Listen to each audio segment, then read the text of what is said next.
welcome you all to the EGROW special webinar on a Sunday, making sure that we are all working as hard as the parliamentarians are. And don't say that. Don't say that.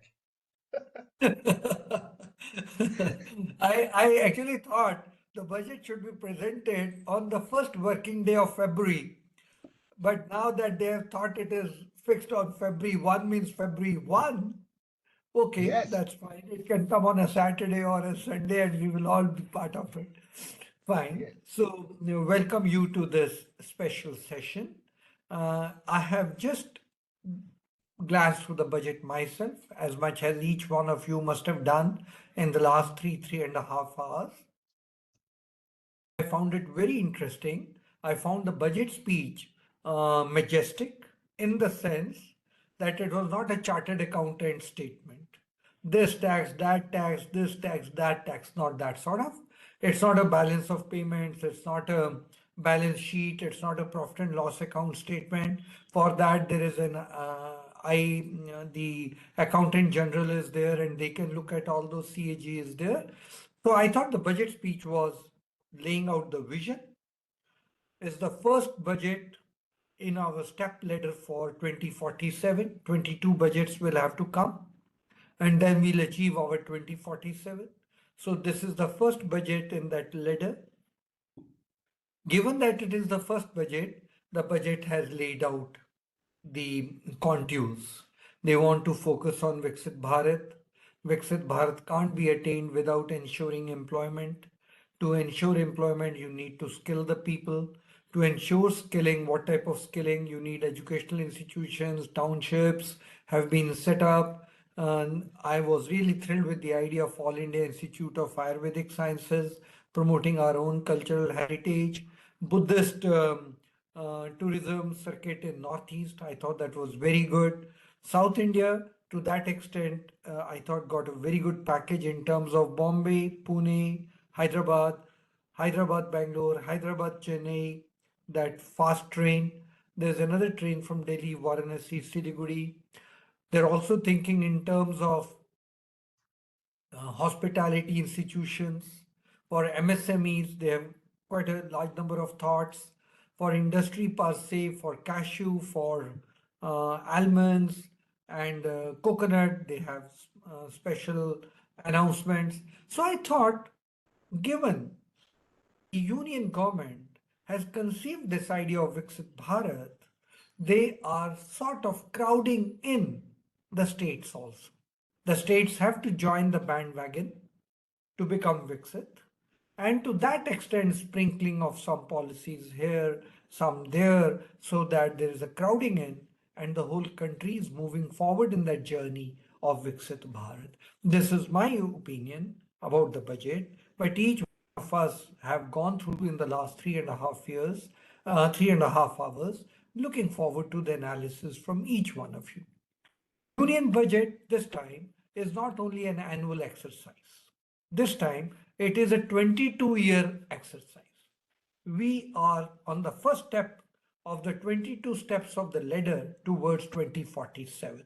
So the vision, this I would as an economist say, the merging of the short term, medium term and long term is what I see in this fiscal policy. Because there is a vision, it's not a statement of account only.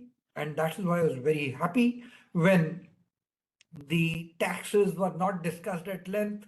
It also gives stability to policy making. Fiscal policy stability is there. These are the tax rates which we have reformed over a period of time.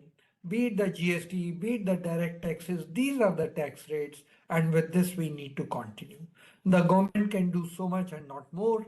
18% of tax to GDP's ratio what we get. It's the lowest amongst the world. We want to be America, but America gets 35% of tax to GDP ratio. We love Switzerland and Luxembourg, 40% plus tax to GDP ratio. Up here only 18%. This is the sheet that can be spread. Within this spread, what we can do, I think has been attempted. Given the geopolitical situation, something on defense. Given that the economy is growing better, I think the subsidies have been rationalized. So, all in all, I thought it was an excellent exercise. And over to now, all of you to discuss it. To chair the special session, as I mentioned last time when we did the economic survey, we have invited Professor Dholakia. Professor Dholakia is the chair, is the member of the RBI's board, has been also a member of the Monetary Policy Committee, has been a professor at IIM Ahmedabad, professor of economics for many years. He knows the economy so well. The same team that joined us in economic survey is here. There are minor changes, of course. We have Professor Jena, who's joining us from Jammu University. We have Professor Vaidyanathan, who's joining us from IIM Bangalore. We have Professor Bezbaruah, who's joining us from Guwahati. Other than that, the team continues to be the same, which was there in our economic survey. So with that, let me hand over and yes, Colonel MP is there who's going to be discussing about the defense budget. Otherwise, the same team continues over the economic survey. With that, let me hand over the session to Professor Dholakia to take the proceedings further. Professor Dholakia, over to you. Thank you. Thank you. We are 11 panelists and we have 90 minutes. So each one gets about 7.5 minutes. Okay. So this I am announcing at the beginning so that you can manage your time. I am not going to intervene, but kindly stick to it because otherwise the others may not get the chance. Okay. Uh, Professor Charan Singh has given an elaborate introduction. I don't have to add anything right now. And I straight away invite Professor Ashok Vishandass. Yes. Thank you, Mr. Chairman, Professor Dholakia ji, for giving this opportunity, and you steer the webinar in a very professional and very different manner, which nobody perhaps can emulate. Thanks indeed. On the other day we had, and now so because of the time constraint, I will definitely be meeting the timelines given to us. This Union Budget 2026-7 puts a strong emphasis on rural income and through the high value agriculture. And of late, the government and the FM had realized that merely increasing the production does not help the farmer. There are large number of studies which show sometimes the increasing the production does actually opposite. I have seen in my career as chairman CACP, in some cases the production of groundnut was increased very significantly, but the prices crashed at the end of the round. The income went down, and that's a kind of paradox. So government has learned this lesson very hard way. Not necessarily the current government of the day, but based on this. So short point I want to make, the government has rightly said they want to increase the income. So this budget is the farmers' income-centric budget, not necessarily increasing the production. They have emphasized that higher productivity does help the farmers, not the higher production. So these two distinction has to be very, very upfront kept in the mind. And then they have they are emphasis on diversification of agriculture, like sandalwood, which was never talked about, cocoa, the cashew nuts, the other nuts. So this is a high value where there is a demand for such things in the and through this, like Mr. Professor Charan Singh said, All India Institute of Ayurveda. Now the emphasis is that Ayurveda product has to be exported. For that, farmer has to be nudged to grow medicinal plants which has a high value and high demand. Therefore, they are likely to get higher prices. And this is the way when it can be farmers' income can increase, because that is their ultimate objective. And second, through this AI emphasis across, it cuts across all sector, but in particular agriculture AI will help the farmer to reduce the risk, because agriculture is very different from other sectors of the economy, in the sense that agriculture is an enterprise under the open sky, where the vagaries of weather are beyond the control. If it is a manufacturing sector, say car or anything else, if you provide the definite inputs, the output is almost certain. It's not like that in agriculture. Therefore, to reduce the risk, government had done AI. Many people think it's relating to the software and other things, but it in agriculture, its application helps a lot to the farmer. It will mitigate their risk. It will mitigate their all those aberrant weather conditions. So application of AI is very important. And that's the way the productivity can be increased and our products can be internationally and globally more competitive. We have achieved a net food exporting country status, but then we have to do much more, because we want to be the key and critical supplier of key products, like mostly in the food sector. And resilient farming sector system push for climate resilient agriculture and reduce import dependency, and national fiber scheme announced to strengthen self-sufficiency in fiber crop. Dairy sector again gets a highlight because cooperative is strengthening. This is one sector where 86% of the price consumer pays goes back to the farmers. And this is one sector through cooperative in dairy, particularly Amul is a case in point, which is discussed globally how it is. Then milk productivity. India is already the top country milk top milk producing country, and we have achieved the laureate, and we go miles further. And this value addition support for dairy processing unit to expand export of milk-based product it provides a lot of promise. And fishery startup, a support for entrepreneurial ventures in the aquaculture and fish processing is again a very bright sector. So three things. The government has three prongs in agriculture, both all three: green revolution, white revolution, and blue revolution. They have concentrated fully on this, and we have to this through this. It's not explicitly mentioned, but implicitly it is mentioned that the dairy and fishery, which are not covered under the minimum support price, where some quarter they advocate there has to be the guarantee of MSP. But these are the counter example: dairy and fishery, where growth is much higher than the crop husbandry, but not covered under MSP. So this gives a case that MSP is not a panacea for the farmers' pain and other thing. So we have to go and see beyond the MSP, because MSP has a certain role to play. MSP is an instrument of pricing, not of the income. Many people misconstrue as if MSP is a instrument of income. So we have to keep in the back of mind, MSP is not an instrument of pricing. It's not an instrument of income, but an instrument of pricing. So one has to see the MSP's role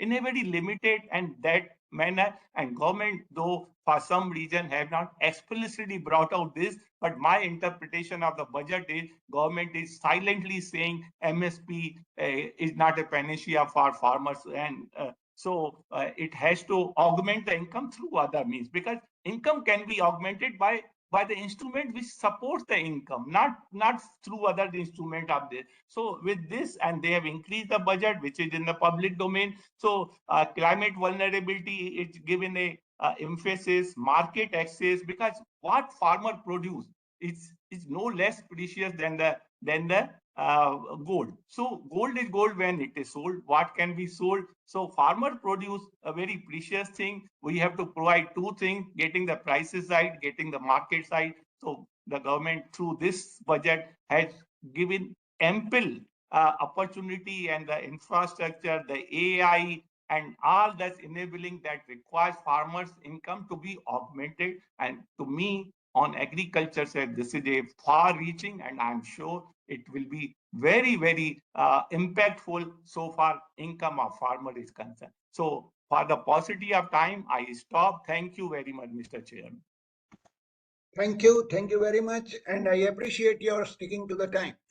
Okay. Thank Now thank I invite the guys who have not joined us during the economic survey.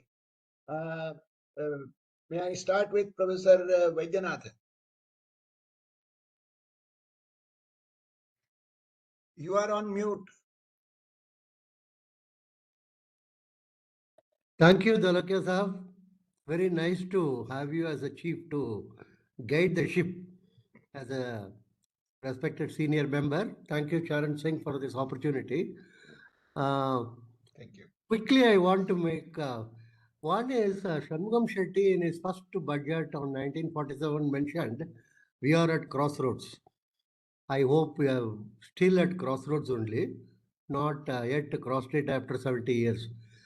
Second is with the GST, this point I have always been mentioning, GST coming into being and direct taxes being more or less stabilized, there is no need for such level of secrecy for this budget at all. The budget can be distributed and then debated, and then one of the options can be taken by the government. It is not like the olden time when excise duty is to be announced with topmost level of secrecy, and all the officials are put in jail in the North Block in order to they don't come out till that alwa is given to them. Anyhow, first point is, yes, budget talks about having a banking reform. I think it's a very important thing which requires to be done. Only 40% of the credit requirement of the unorganized sector is met by banks and big NBFCs. All other type of credit is met by moneylenders, caste associations, extended family, and other thing. I think there is a need to integrate the financial market because the rates of interest in the unorganized market is anywhere between 24 to 30%. I can let you one top secret, don't tell others. In many centers, the cops are the major lenders for these unorganized sector. And the rates again is, as I mentioned, 90 rupees is lent in the morning and 100 rupees has to be returned in the evening. So there is a need, very crying need in order to integrate the market and to reduce the cost of capital for the unorganized sector. And much of the credit which is lent is coming from black money or briberies. And that is something which has not been addressed. In the last several budget, it is being mentioned. Most important is it is in the form of cash. And a limit can be put on the cash holding of households as well as others. Maybe 5 lakh or something. That would be a very significant thing because all the corruption in this country is only on cash. And with the arrival of UPI and GPay and other thing, the usage of cash is also significantly declining.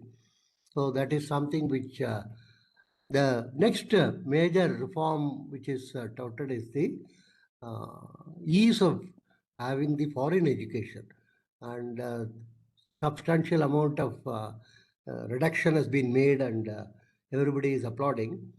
We have 1,400 universities in our country, and our focus is so much on foreign education for the simple reason, let me be very frank, almost all the netas at the central and state level, as well as bureaucrats and top army bass and top business on children are all having education abroad. They have practically renounced the Indian education system. Already last year we spent 110 billion US dollars on the foreign education. I think there is a significant need to have a relook at this whole issue of at least people who have got loans in India should be barred from going abroad unless they settle all those loans. This is something which should be kept in the back of the mind. And agriculture, of course, my friend was telling significant amount of improvement and other thing. Most important thing is agriculture income tax. There is a islands of prosperity in agriculture, in cash crops, and just go outside Delhi. So many farmlands are being touted as agriculture, and the income from that is not being taxed. I think it is important that it comes under state government, of course not at the center, but center can gently push the state governments, at least those which are run by the same BJP, in order to tap this source. Otherwise, a huge portion of the income is not available for taxation. Overall, this budget is forward looking, as Charan Singh was mentioning. But Viksit project, Bharat of 2047 is not very easy to come about. And there are a lot of positive things which can be exploited in the industry. One of the most important thing is the service sector role, and more than 60% of the service sector is, let us be clear, is so-called unorganized sector, partnership, proprietorship firms. How to integrate them into the market should be one of the major concerns. So thank you very much, Dholakia ji, for providing opportunity and guiding us all in the proper direction, right? As our senior. Thank you very much, Dr. Vaidyanathan. You have raised and you have provided certain suggestions which have probably not been properly adequately addressed in the budget. Good, but as far as the agricultural income tax is concerned, it is always an issue. It has been always an issue, and to tax this at the state level, state don't have the capacity, I would say, and the human talents to really do that exercise. It has to be done in cooperation with the center, and agricultural taxation has been messed up completely in this country. So I think it requires a much bigger reforms, etc. But otherwise, the point is well taken. Shall I now invite Colonel Dr. MP Singh?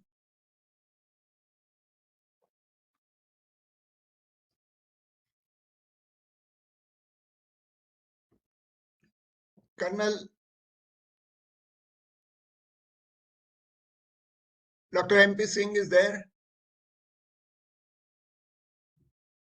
Hello? Hello? Charan? I think he's... We'll just check up. He might not be there, but he should be. We'll get him in. Yeah. In the meantime, you check him. In the meantime, I invite Professor Bezbaruah.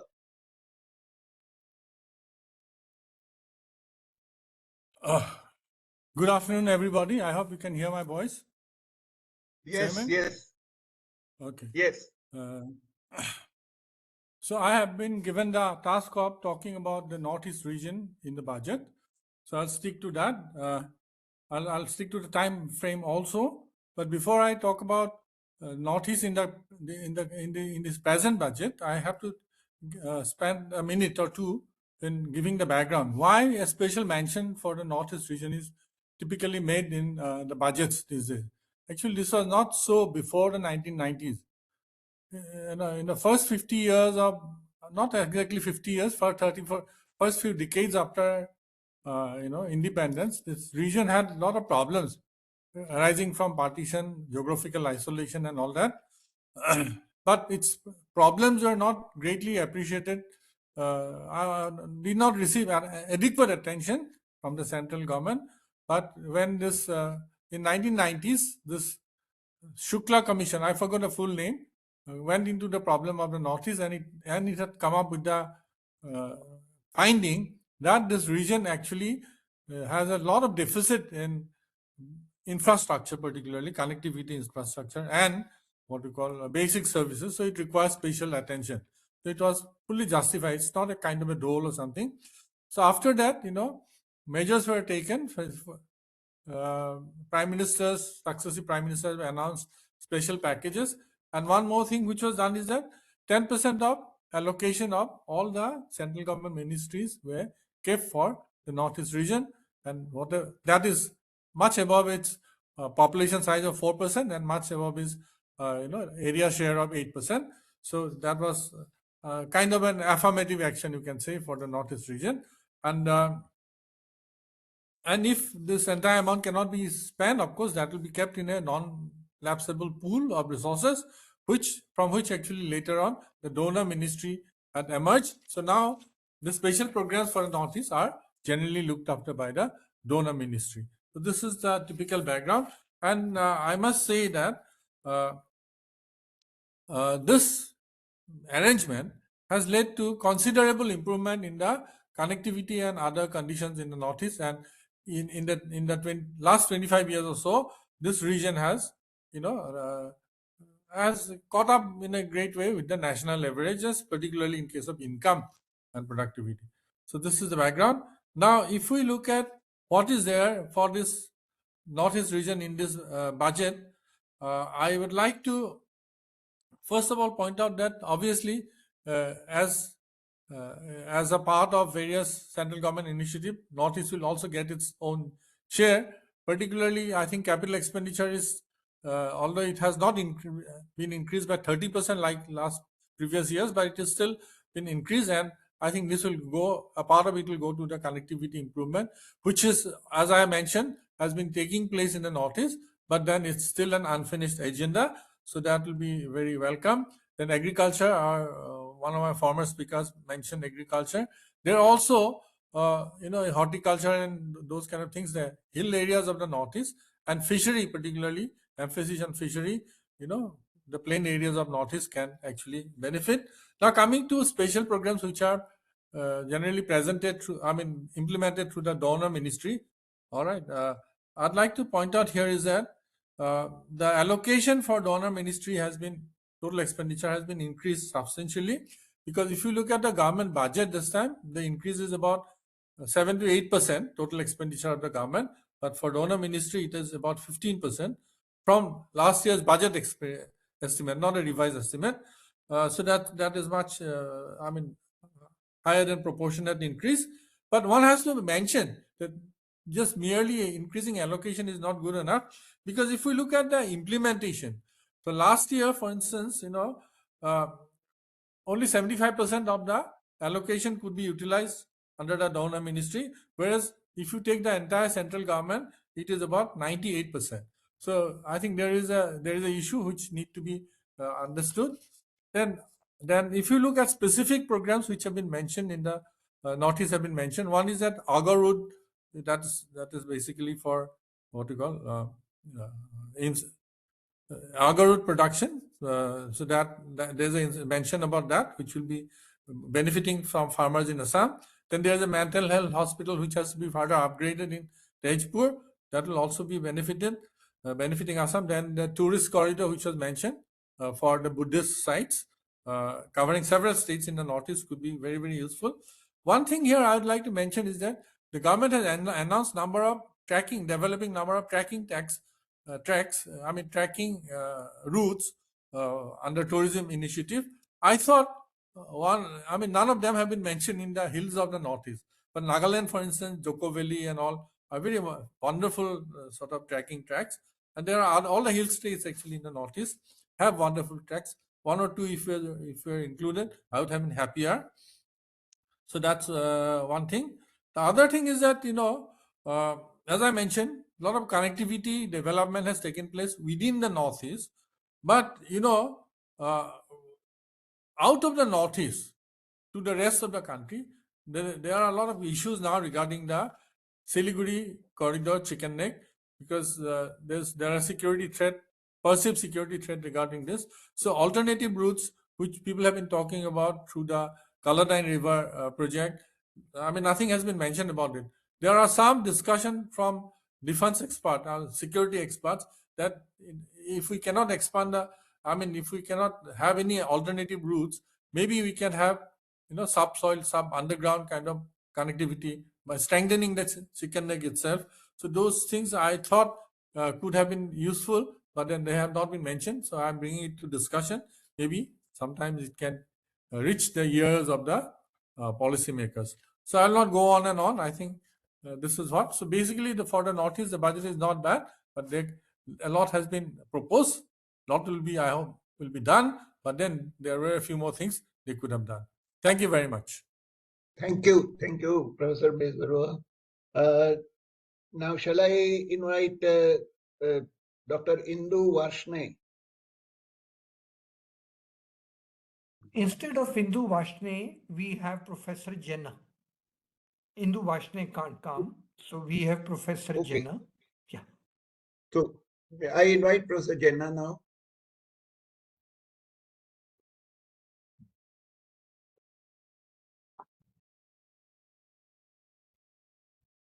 Am I audible? Yes, you are. You are getting 7.5 minutes, huh? Okay. So, warm welcome and thank you, Professor Dholakia, and thank you, Professor Charan Singh, and my co-panelists for this opportunity. So, today I will talk about employment and youth.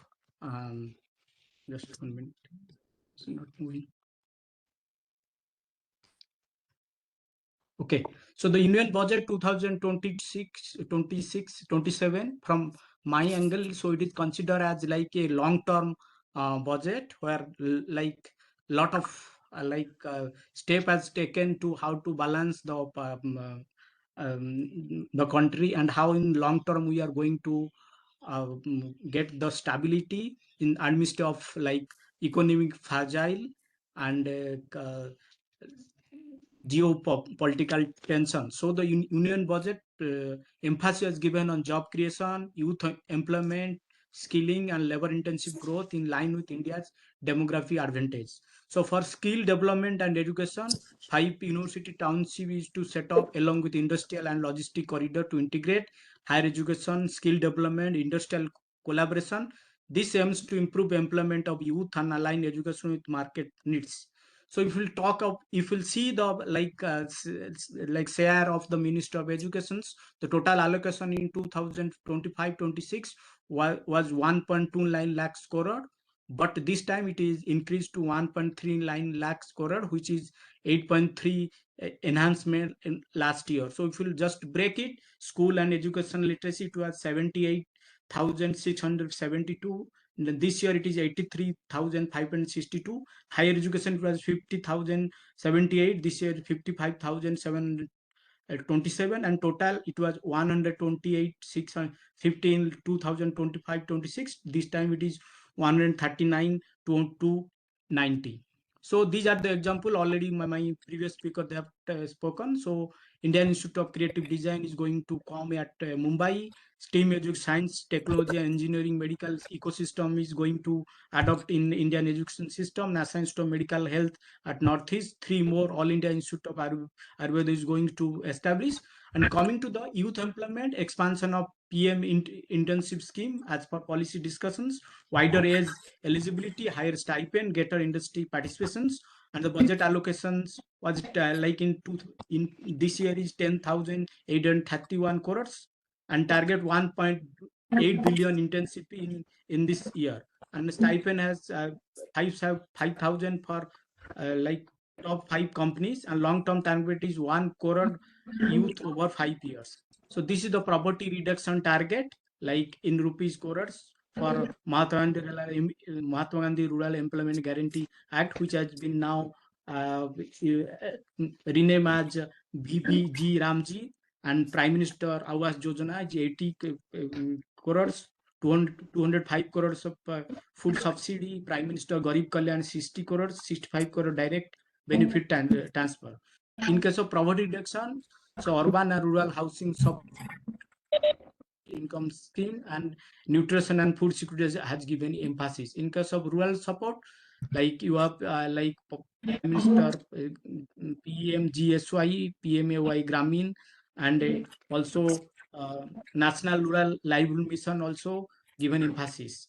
So direct benefit was given to Aadhaar link targeting, linkage reduction, and better targeting. And what is the expected impact on poverty? It will improve the household and living standard, employment lead poverty reduction, strengthen the social safety nets. talking about like union budget, how it is linked to sustainable development goals. So these are the main area when the sustainable development goal has been linked. So in education, like 1.39 rupees, like 1.39 lakhs, in health 0.99 lakhs crore, and in infrastructure 12.2 lakhs crore has been spent. In employment and skilling 2, and green energy is 1.5. So in SDG 4, quality education is 1.3 lakhs crore. In SDG 3, good health is called 98,000 crore. SDG 9, decent work is 2 lakhs crore employment push. In SDG 9, industry and infrastructure, 12.2 lakhs crore has been given in this current budget. So in SDG 7 and 13, clean energy and climate action, 1.5 lakhs crore has been allocated. Employment and skill in SDG 7, like 1 lakh crore has been allocated, which will benefit 3.5 crore job, and PM internship is 10 lakh 831 crores. ITI upgradation for rupees 60,000 crores multi years, focus on manufacturing, service and MSME. If you talk about green growth and climate actions, so these are the like 0.6 crore is for renewable energy, green hydrogen is for 0.3, EV and clean technology is 0.333, climate resilience is 2.24. And infrastructure push, that is SDG 9, the capital expenditure, as you know, that is 12.2 lakhs crores, which given emphasis on transport, logistic, railway, urban infrastructure, boost productivity, job and regional development. So apart from that, all the SDGs, SDG 1, SDG 2, SDG 5, SDG 10, these are social sector SDG, which actually increase the gender equality, zero hunger, reduction in inequality, and inclusive growth scheme. So in conclusion, I can say the Union Budget 2026-27 strongly aligned with the SDG, focus on human capital, job creations, infrastructure and green growth, support sustainable and inclusive development path for India. In last, it is a stable, long-term and growth-oriented budget with keeping view of SDG. Thank you all for your patient listening. Thank you very much. You should have also just, Jason, you should have also put these figures and the percentage increases over the revised estimates in context of the overall increase in the budget and the increase in the growth that is assumed. I think if you do that, the things will fall in perspective. Okay. Thank you. Thank you. Overall, for instance, the capital outlay or capital expenditure has increased to 3.11% from yes something like 3.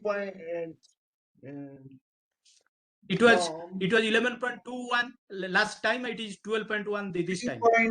3.07% of the GDP to 3.11% of the GDP. So it is a marginal increase of 4 basis point or something. Okay. Yes, that is what you can say. Anyway, thank you, sir. Let us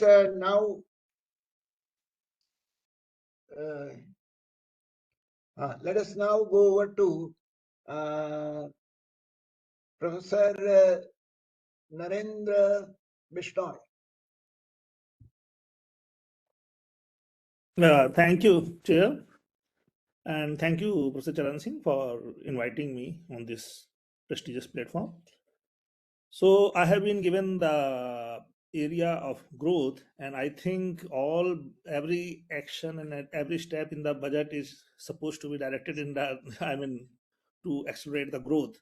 And luckily, as we 2-3 days ago, we discussed in economic survey time that overall growth scenario for at least India had been exceptionally good.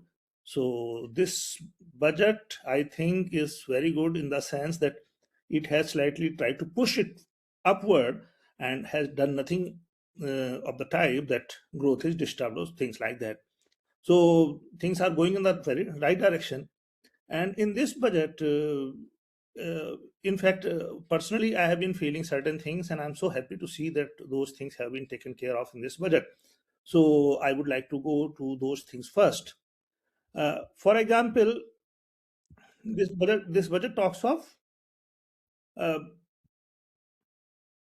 the three kartavyas, and in these three kartavyas, first one is the accelerate and sustain economic growth. So here, scaling of 7 strategic frontier areas in our industry. Those areas are electronics and semiconductor manufacturing, defense and aerospace manufacturing, electric vehicle batteries and green mobility, renewable energy, pharmaceuticals and advanced material, and also textile industry. So these are the areas these are the strategic areas, except this textile. Textile is maybe, connected to the creation of employment. So we can understand the compulsion of the government and need of the economy that these areas have been supported. And in support of these areas, government has also done one thing, and that is that custom duty on most of the inputs in these, for these industries have been reduced.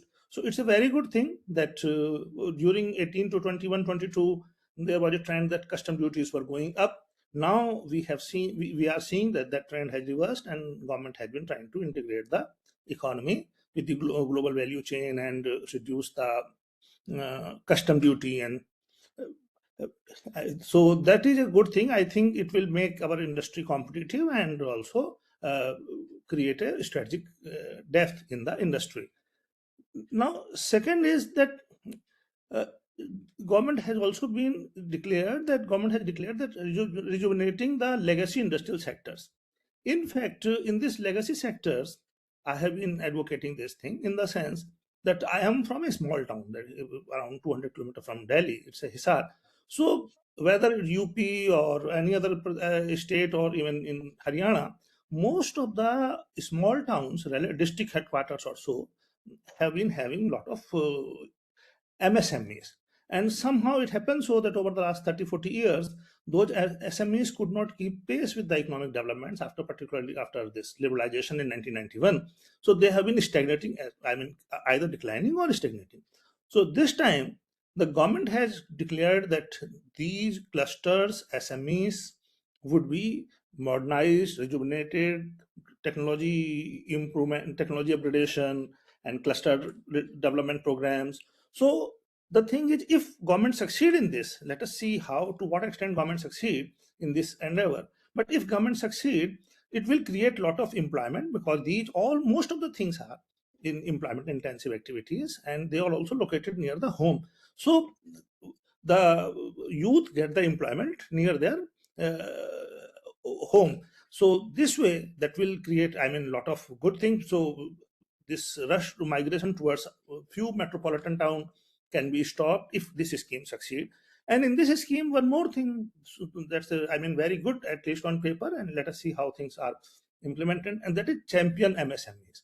So champion MSMEs basically is that in fact, I have a sense that when government started this Startup India program, so there was a sense that our existing traditional MSME is not going to be dynamic and competitive. So rather than asking the MSMEs to growth oriented, they started a subsector in the name of startup.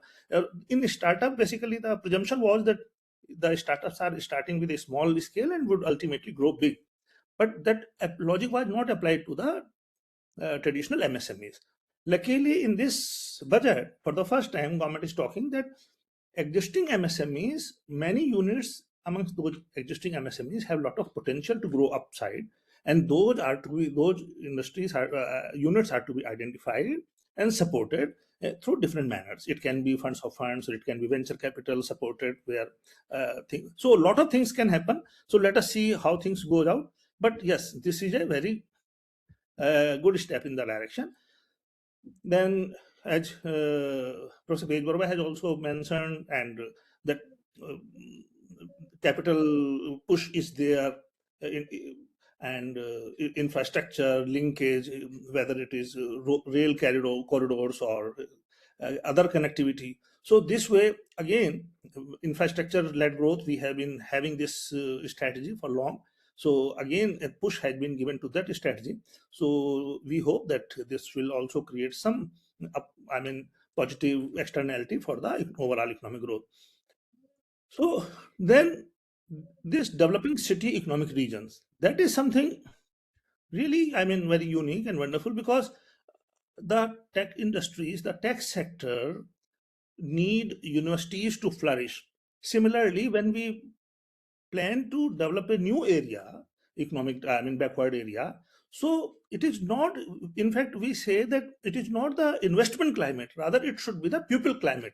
Because once high net worth or highly qualified persons start patronizing a location or a city or a place, then only that place has a potential to grow.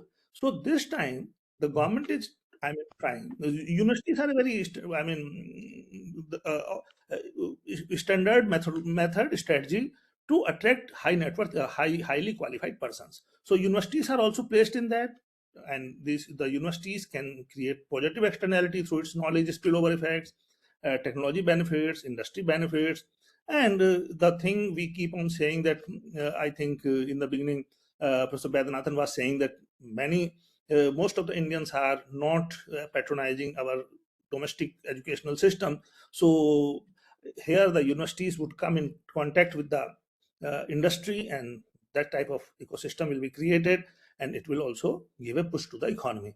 So these are the points. There are a number of other points also, but I think if second round comes, we can discuss over there. That's all. Thank you very much, sir. Thank you very much. Now shall I invite Professor Nirmala Padmanabhan? Good evening, everyone. I was quite excited to see this budget in one aspect, because it was talking specifically about Yuva as a center, and that means that they have considered a lot of important points for skilling the people. Now, if you look at, and they talk about investment in people as a third engine of growth.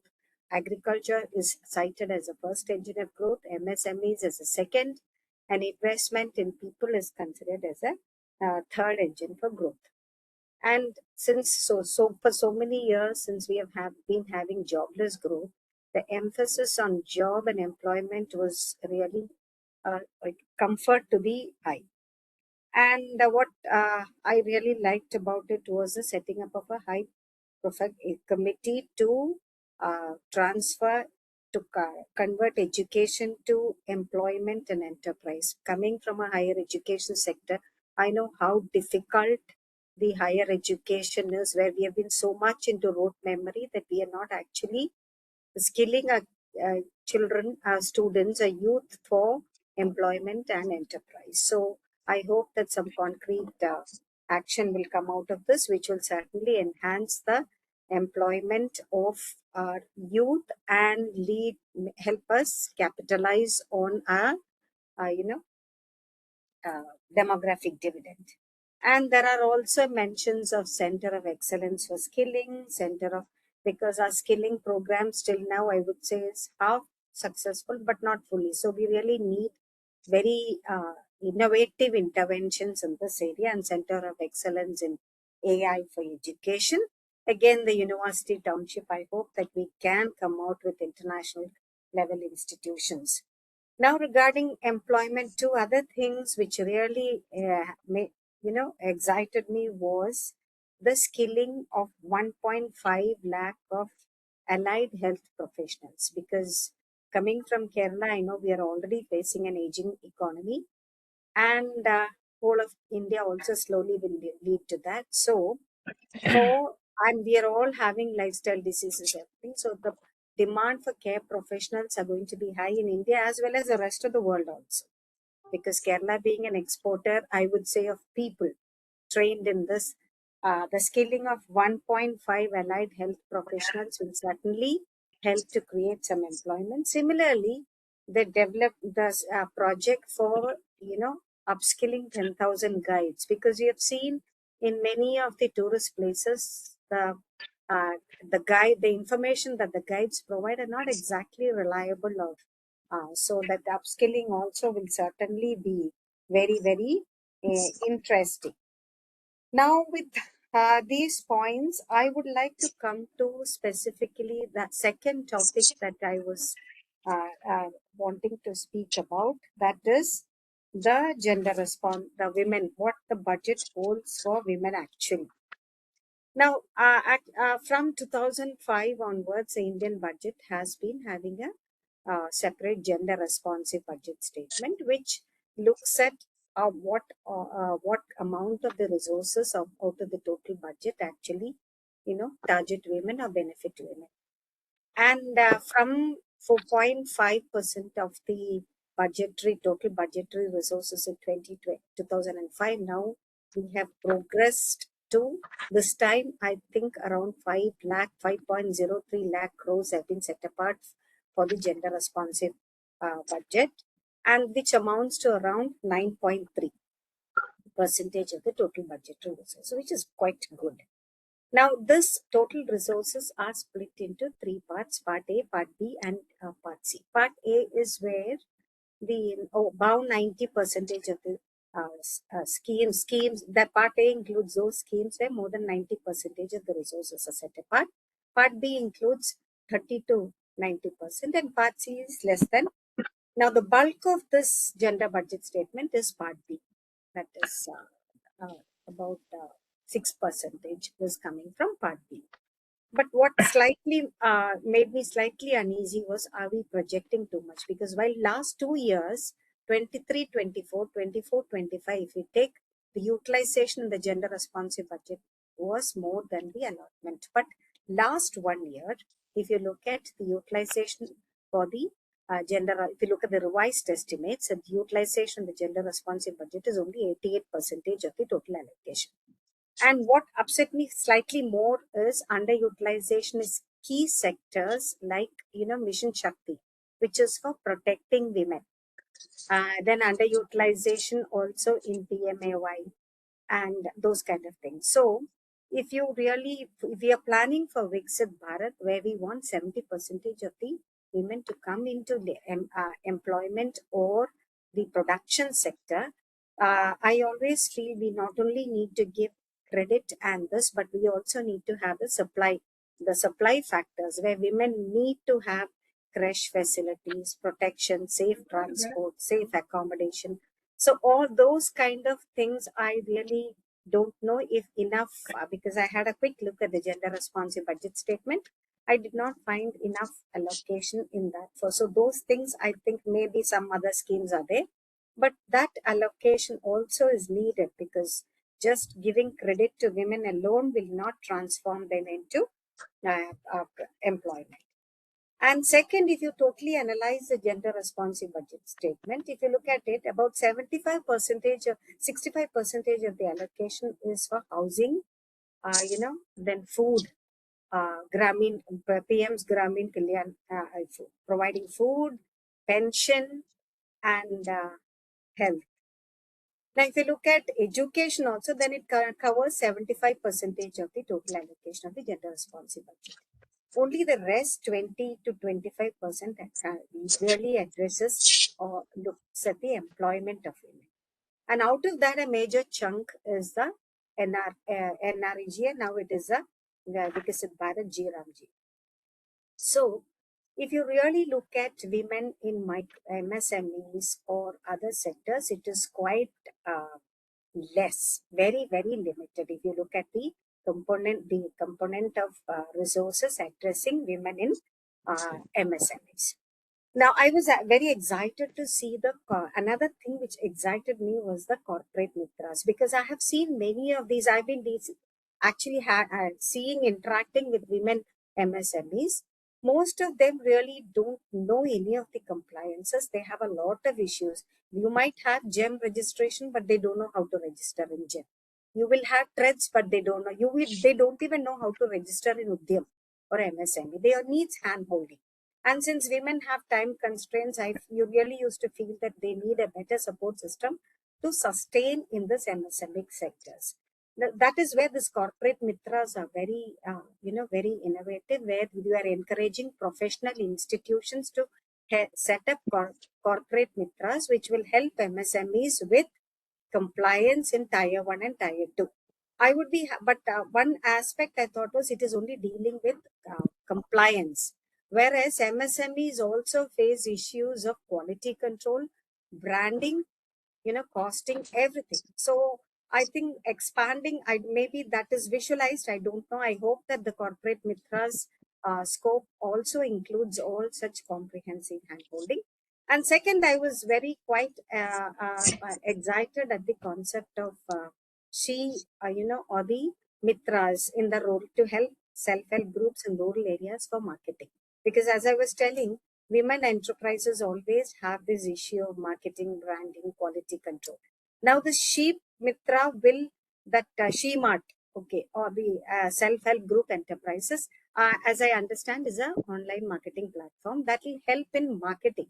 But again, I have that is where I hope that the corporate Mitras will also be extended, the scope will be extended to rural areas, because many of these self-help groups have no idea of operational efficiency, branding, all those issues which are relating to others. So if just providing, but while this market will help, one component, very critical component of marketing, they need to be supported with other systems of, quality control, technical support, branding, and marketing. So these are my the most important points regarding women's employment and provisions in the gender responsive budgeting. But overall, I think what excited me most was the skilling, to sum up the skilling part, as well as this corporate and the just one more point, the emphasis on can you just summarize one, in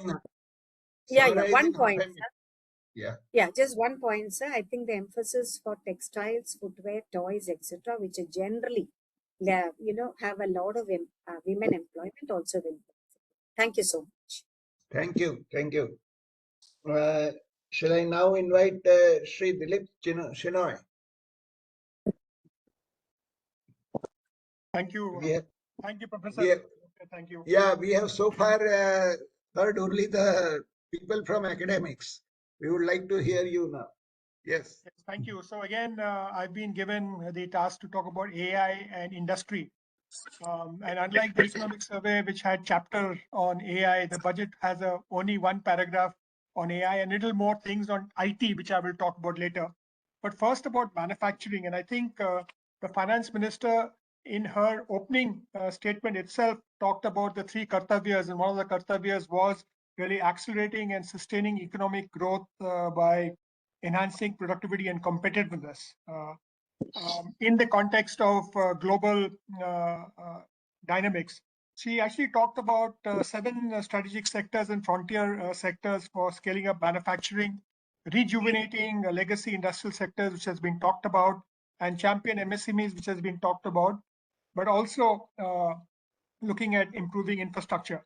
So if I were to take the announcements, and I've tried to get some of the allocations out of the budget documents, but not as expertly as Professor Jena has done in his presentation. But I think the strategic high-tech manufacturing is really looking at import substitution and becoming strategic manufacturer and strategic player in the world market, as you had mentioned last time, Professor.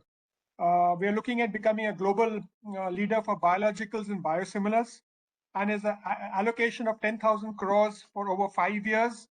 New National Institutes of Pharmaceutical Research will be created, 3 new ones, 7 will be upgraded. The second area, in addition, there'll be about 1,000 clinical trial sites, which is very important for this sector. The second area which has been talked about is semiconductor, and a semiconductor mission 2.0 is looking at about a 40,000 crore allocation. This initiative expands from the manufacturing fabs to include equipment, materials, intellectual property, and full stack design. There's also a strong emphasis on industry-led research and development, and also building a skilled workforce. The third area really is electronics component manufacturing, where the existing program is being ramped up. And very interestingly, the budget has been increased from about 22,000 or nearly 23,000 crores to 40,000 crores, which is a huge jump, and I think a very critical jump.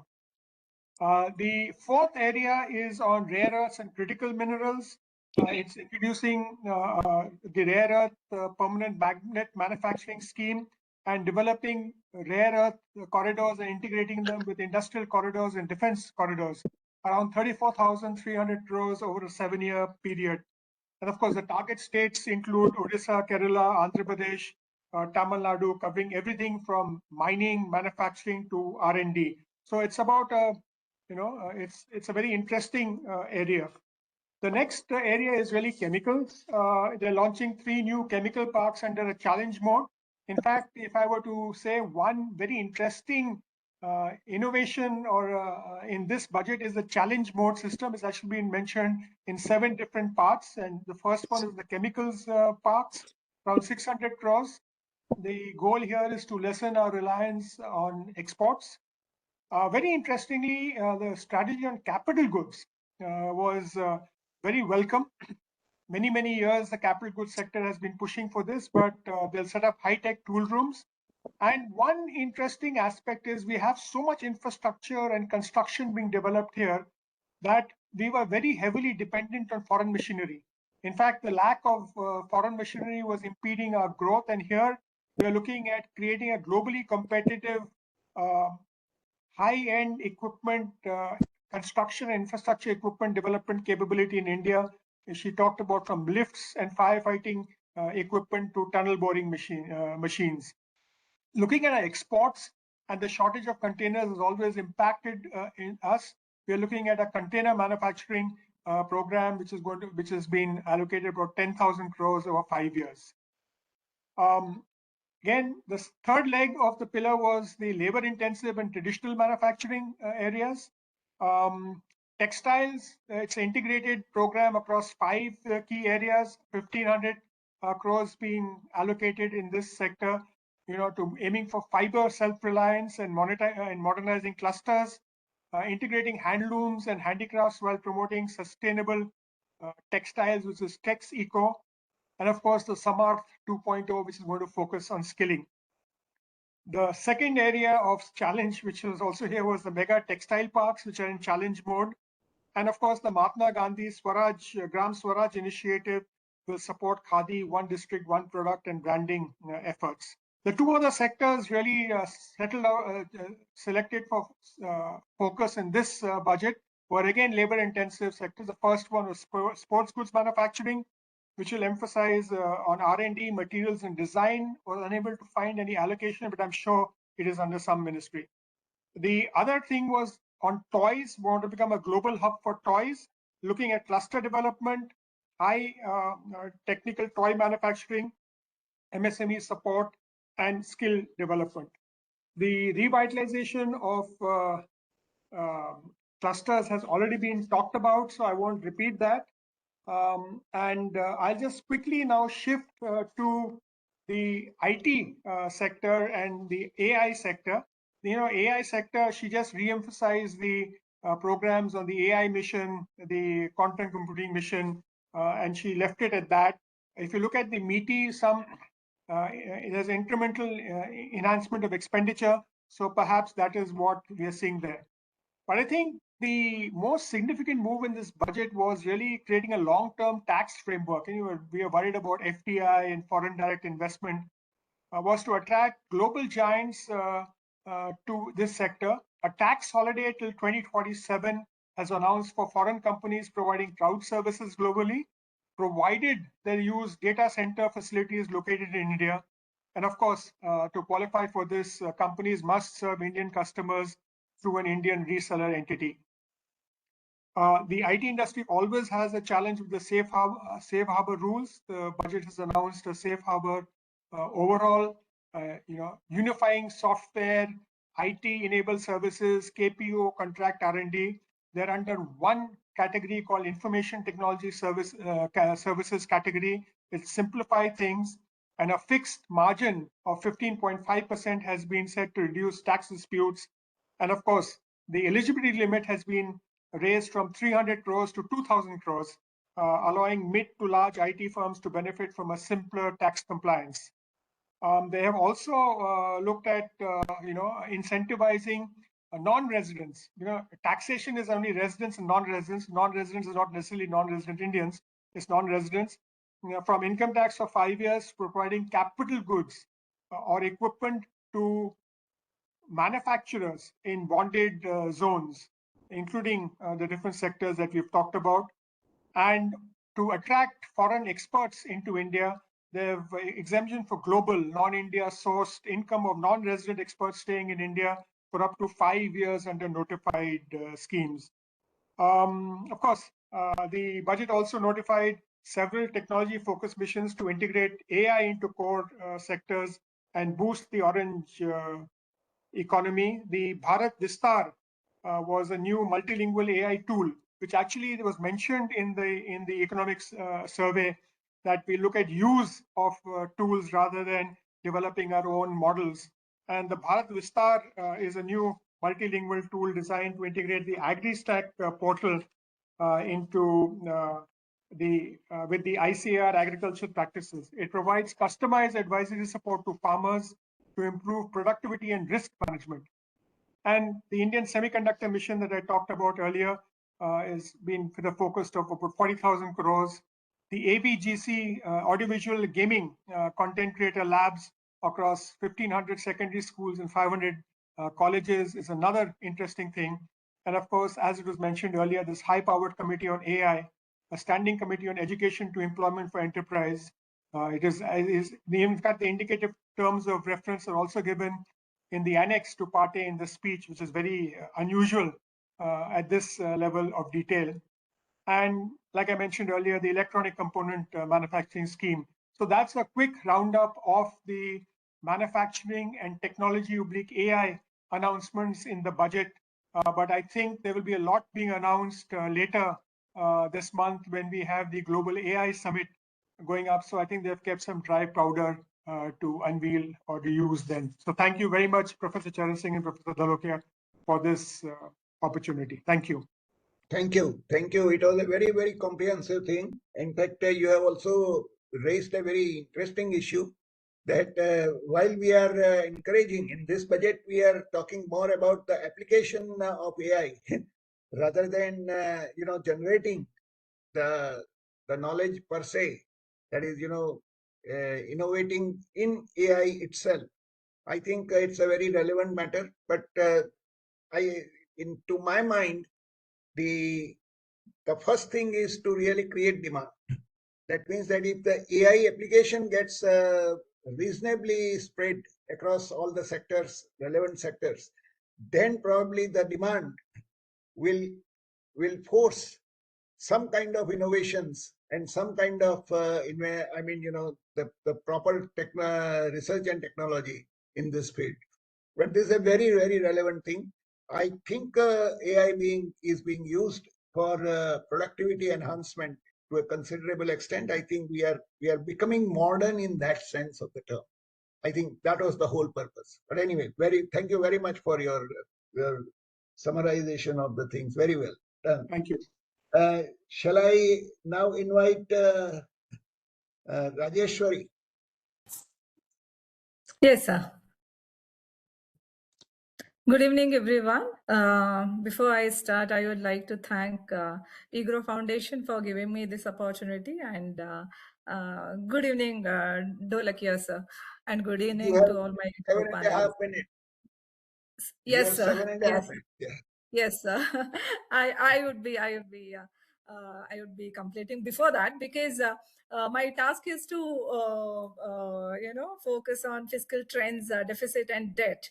So since economic survey already like 2 days before it got published, and all the numbers were there related to public debt, deficit and fiscal trends, and already I had discussed many of the points in that discussion. So I thought that I'll just focus on few of the things which I could not touch on that day.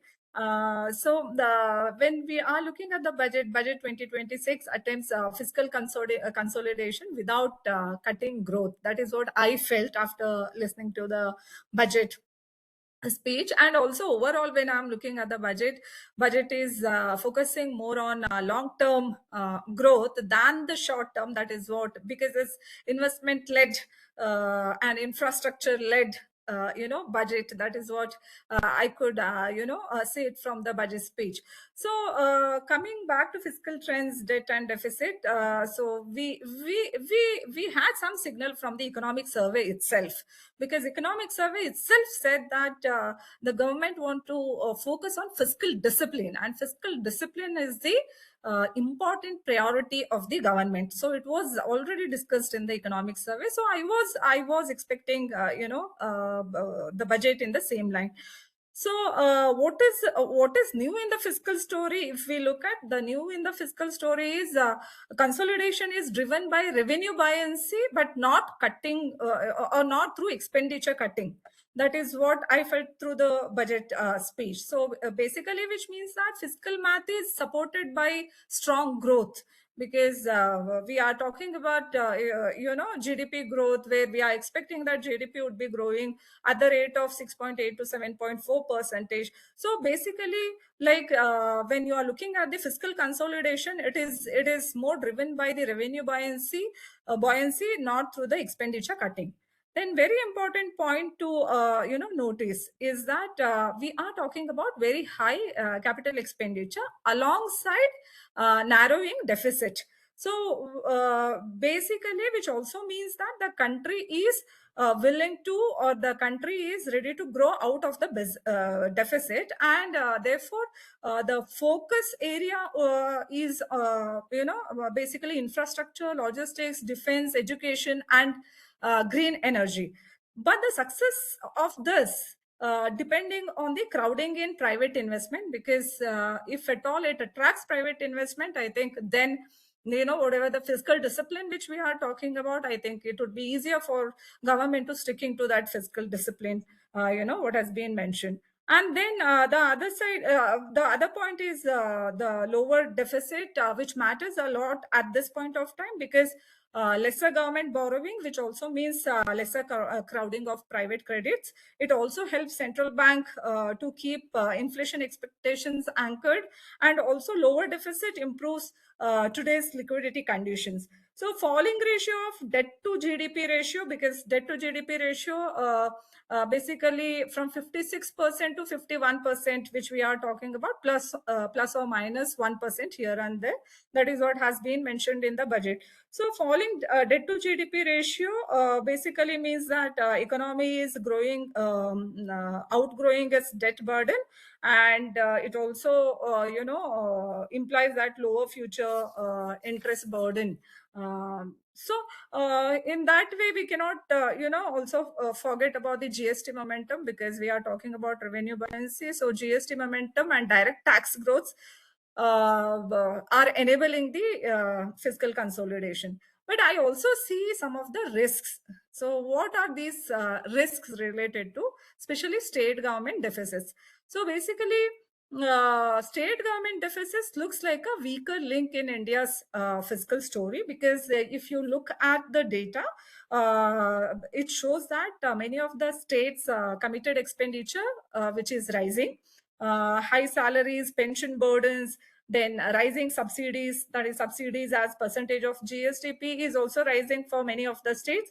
And many of the states are using off-budget borrowings and guarantees. So therefore, fiscal discipline is not only for the center, but for the states also it becomes very, very important.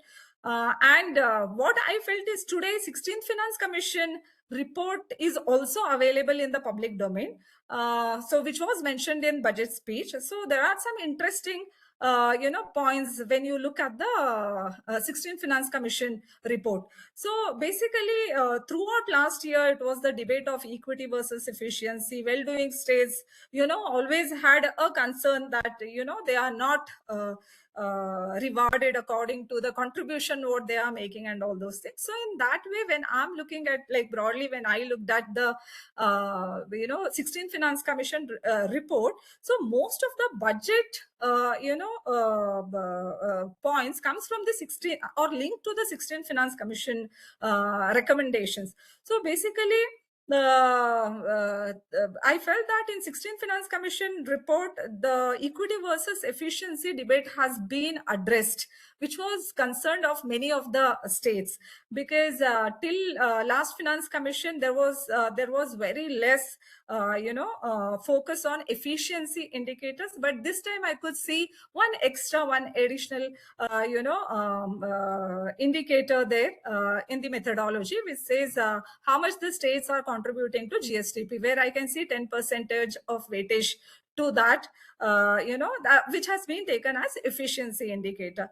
So in the Finance Commission report, there are certain, issues are raised, and one of the issue is with related to state government, deficits.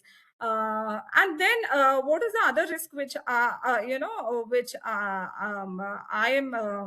looking at the subsidies and contingent liabilities. So though 2026 budget is rationalized, subsidies, still subsidies and contingent liabilities has very high share, so it may affect our entire math of fiscal discipline. Then the third important risk is everything is based on the economic growth, because all the fiscal parameters, whatever we are talking about, everything is in condition with the rate of the economic growth. So if at all growth rate falls, then most of these fiscal indicators what we are talking about, they may get affected. And capital expenditure, good thing is that capital expenditure has increased, but whether this capital expenditure will be translated to jobs and the private investment, that would be a bigger question here to answer. So it is not only about just spending, but it is also about the quality of the spending. That is what I feel. And I think so, this is a major observation with related to fiscal parameters. Thank you so much, sir. I hope I have finished within the time. Thank you. Yes, you have. Now, shall I invite Sri Rattan Chand?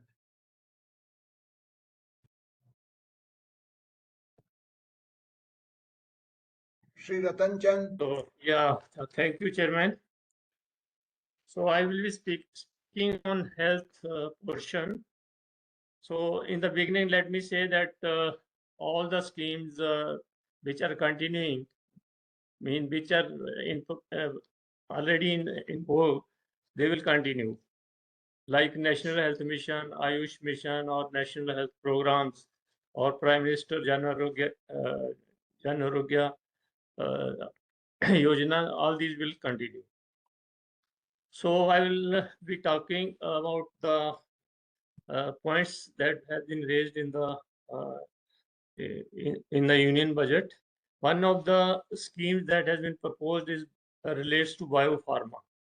That is, they want to make a strategy for healthcare advancement through knowledge, technology, and innovation, abbreviated as Shakti.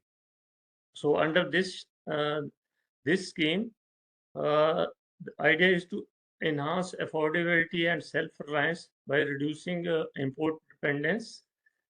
Then rupees to 10,000 crores over 5 years to make India a global pharmaceutical hub for biologics and biosimilars.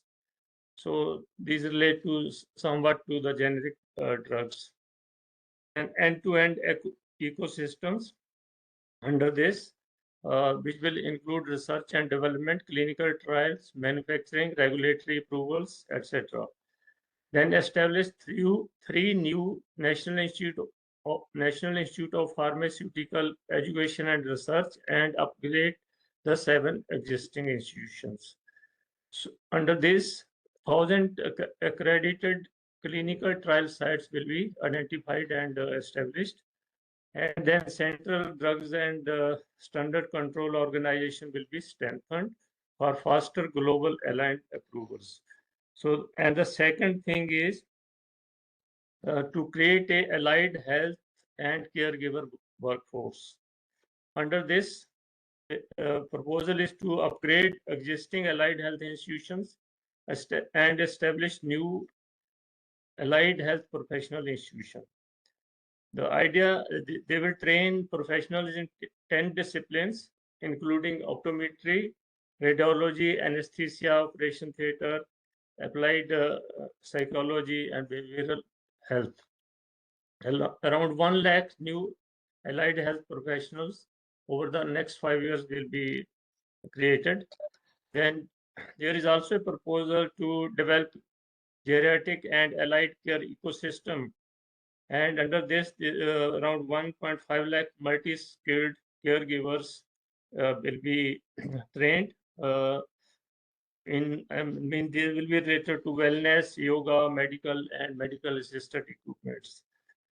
The next proposal in the budget item in the budget is regional medical and wellness hubs. Medical and wellness hubs. So 5 such integrated hubs will be established in partnership with the state government and the private sector.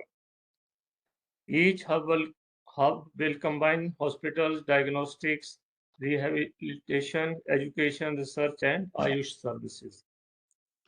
This will facilitate medical value tourism and generate employment for doctors, allied health professionals, and caregivers. It is designed to strengthen regional healthcare infrastructure and ensure holistic, accessible care. Then there is also a scheme to increase the district hospital emergency and trauma care capacity by 50%. So under this, all the district hospitals will be benefited and additional inputs will be provided to them. Then under the Ayush, they have a Ayush and traditional medicine component. 3 new All India Institute of Ayurveda for Education, Research and Clinical Care will be established. Then upgrade Ayush pharmacies and drug testing labs for quality certification and skilled personnel. Under this, enhance WHO Global Traditional Medicine Center in Jamnagar for research, training and awareness. Then integrate Ayush services within the regional medical hubs we talked earlier. Then in the area of mental health specialized care, new mental health institutions will be created and existing one will be upgraded. This is the idea is to expand access to specialized mental health services. So in addition to this, related components are drinking water, sanitation, water resources, etc. So in terms of budget allocation, under the Department of Health and Health and Family Welfare, around 2% increase over the last budget, 23% increase in the Department of Health Research, 12% increase in the Department of Ministry of Ayush and Traditional Medicine. So these are the main components. So the positive points are from this budget is strong focus on biopharma, integrated medical hubs, workforce, and Ayush integration. So these are my points relating to health. Thank you very much. Thank you. Thank you. Now, shall I invite Shalini Singh Sharma? Yes, sir. Good afternoon, Chairman, sir, and all the distinguished panelists. My task is to talk on You have the... 7.5 minutes. Yes, sir. You I think have I'll said- take only 2 minutes, sir. My task is MSMEs, and it has already been discussed by Dr. Bishnoi, Dr. Nirmala, and Chenoy, sir, in depth. So I will just focus on the overall. Overall, the budget is quite positive towards the MSMEs. And the issues which the MSMEs have been facing over a period of time has been targeted. Now, for example, there has been a boost to the self-reliant India fund, which is there, so that the move is beyond credit access towards enterprise growth and competitiveness. Secondly, the MSMEs have been facing issues related to payments on the GEM portal. So the GEM has been now attached with the trades. So we believe that this issue will also be renewed and it will go away for the MSMEs.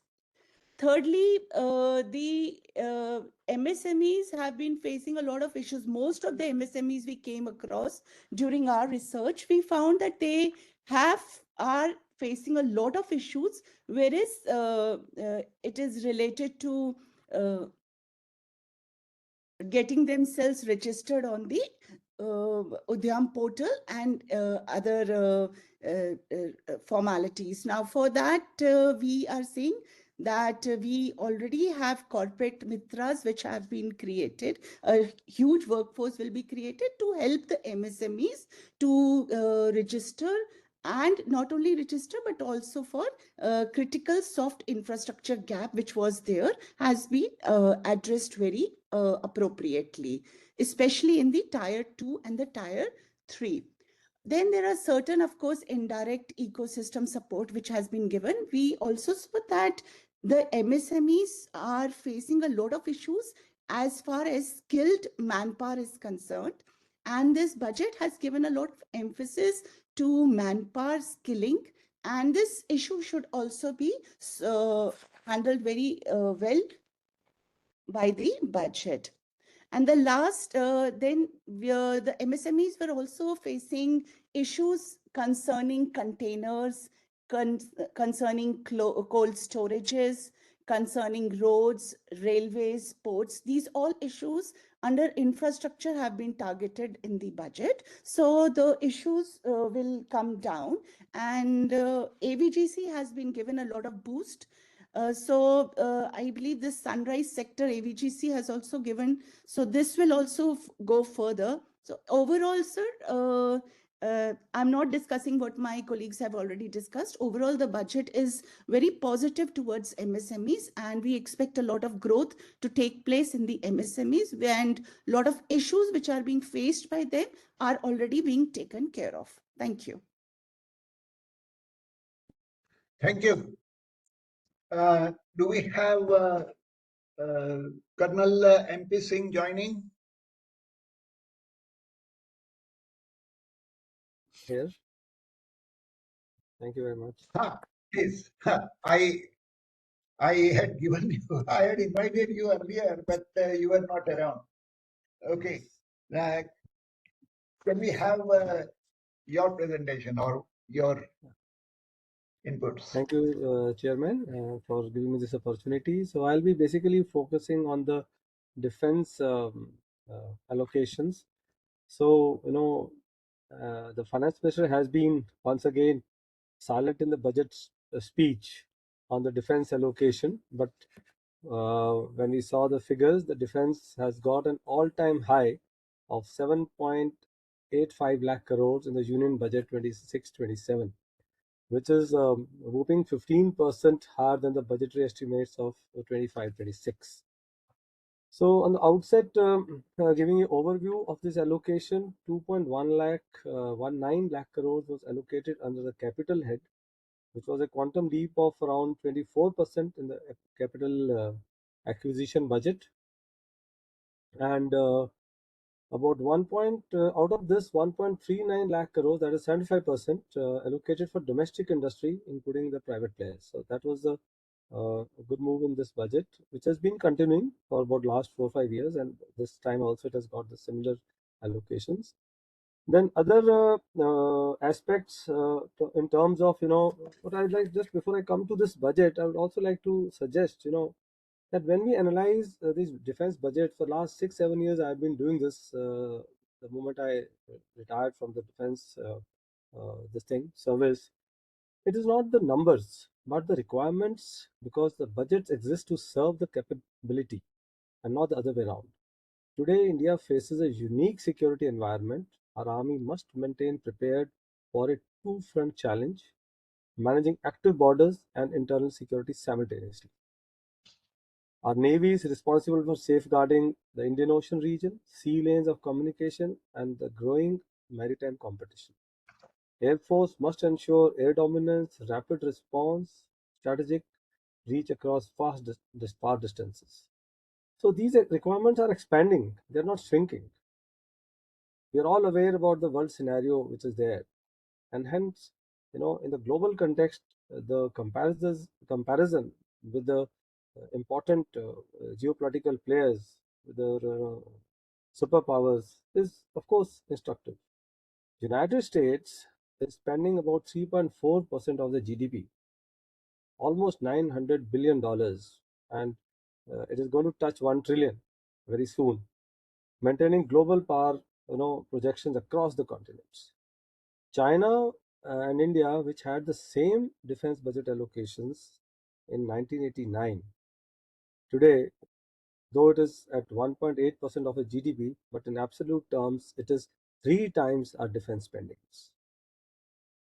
So that brings me to this budget of 26-27. Though I was expecting a rise in the budget, and this 15% increase is a thing to be, happy about, may not be very happy about, but then I'm sure the finance minister has their own constraints, how much budget allocations have to be done. But I'm sure if the country needs, they will not stop in, pushing in more funds for capital acquisitions. Let me come to the first aspect of modernization. So approximately 21.84 more than the budget estimates of 25-26 in the capital head has been given, and during 25-26 up to third quarter, that is till December 2025, MOD had concluded contracts worth 2.10 lakh crores and has so far given acceptance of necessity approvals for more than 3 lakh crores worth projects. So upcoming projects under the capital acquisitions will equip the armed forces for the next generation fighter aircrafts, smart and lethal weapon systems, ships and submarines, and unmanned aerial vehicles, drones, specialist vehicles, etc., which many of us saw it on the Republic Day parade, the thing which the armed forces is the stepping ahead with the modernization this thing. Now, thrust on Atmanirbharta, that is very important because India has been a big global import in terms of defense equipment is concerned, and we have seen the shift in the last about 5-6 years into indigenous manufacturing, and with the negative lists coming from the Ministry of Defense year after year, that Indian industries, they have to pick up things from Indian industry, and Indian industries have also come up in the defense manufacturing in a big way.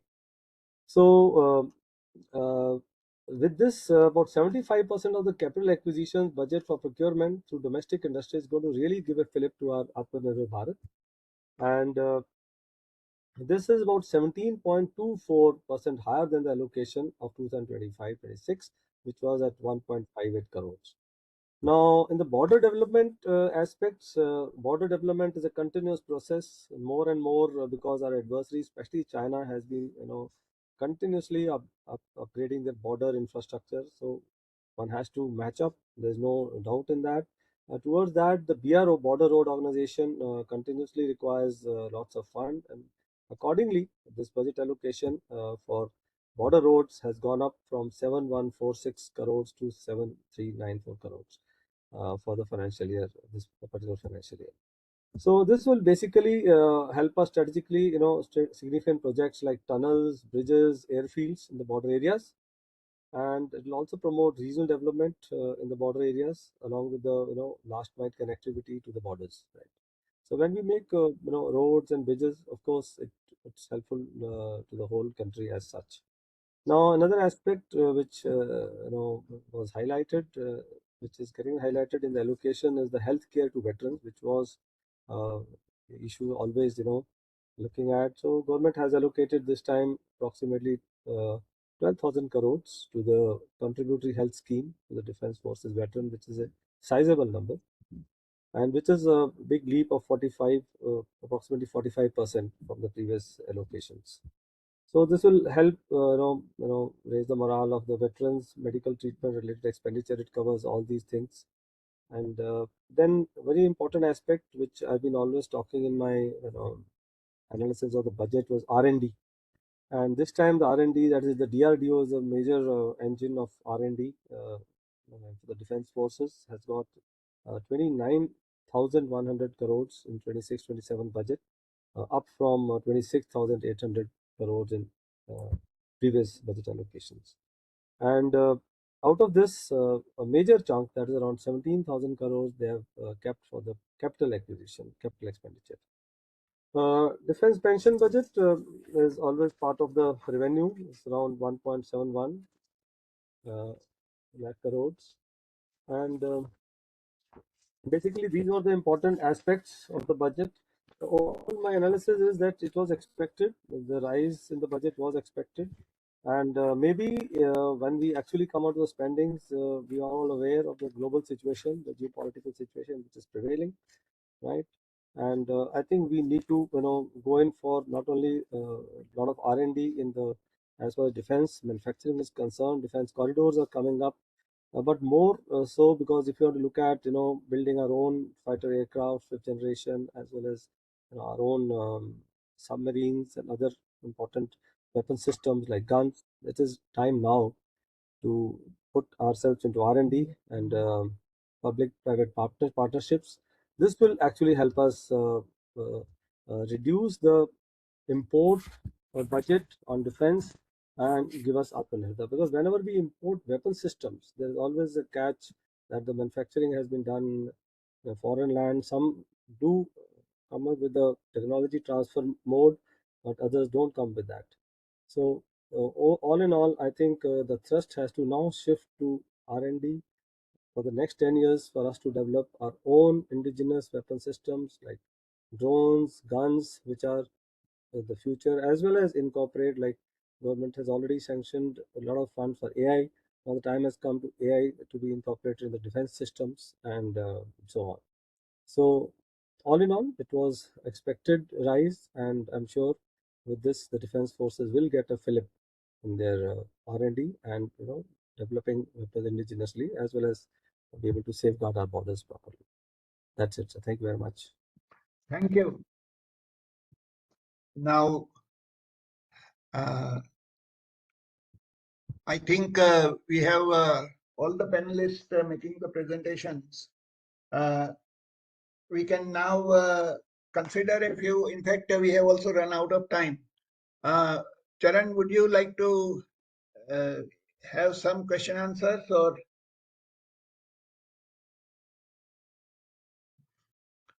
Hello, Charan Singh. As you would recommend. I'm totally with you. I think we have had a very good spectrum. You haven't spoken at all so far. So I think we should have your views. And then if you decide to have question answers, certainly, whatever you decide. I think if I speak, then it will. Okay. My quick take on the budget, and I'll not take more time. My quick take on the budget is that, we have heard our experts talking about the thrust of the budget area and other things. If I look at the budgeted assumptions about the GDP growth, about the inflation, and about the math calculations, arithmetic as it is said. Let me first say that the budget arithmetic is internally consistent, and it is clearly mentioning everything. So there is no problem as far as that part is concerned. It is reasonably well done. However, it is very important to see that the fiscal consolidation is not so much because of the consolidation is essentially in terms of bringing down the first fiscal deficit further. Though major goal was considered last year budget, it was very clearly said that it is not the fiscal deficit that we will be targeting. We will be targeting the reduction in the debt GDP ratio. And if you if you consider that part, the reduction in the debt GDP ratio is by 50 basis points. I think that is the whole thing. essentially you have 0.5 reduction in the deficit. It was 56 point something, now it is 55.5, something of that sort. Now the fiscal deficit numbers are essentially more or less the same. It was last year, it was the revised, as per the revised estimates, it was 4.37-36%. Okay, whereas in the budgeted figures, it is 4.31-32. I think that is the kind of the thing. So it is marginally reduced. It is marginally reduced, but that is fine. That reduction is largely on account of the expenditure, total expenditure being brought down from 13.9% of the GDP to 13.6% of the GDP. So 30 basis point reduction is in expenditure. As far as the revenue receipts are concerned, there is also the reduction of something like last year it was 9.36% as per the revised estimates, and now it is 8.99%, which is almost 9%.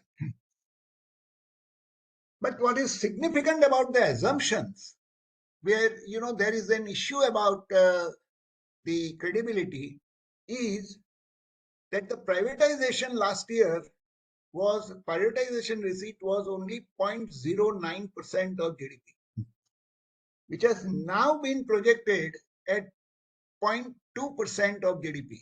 So 11 basis point increase in the receipts from privatization.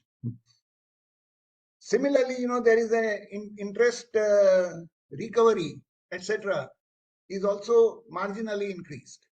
But if you look at the whole thing, the revenue expenditures are cut by almost 33 basis point as compared to GDP. That is, it was 10.83%, now down to 10.50%.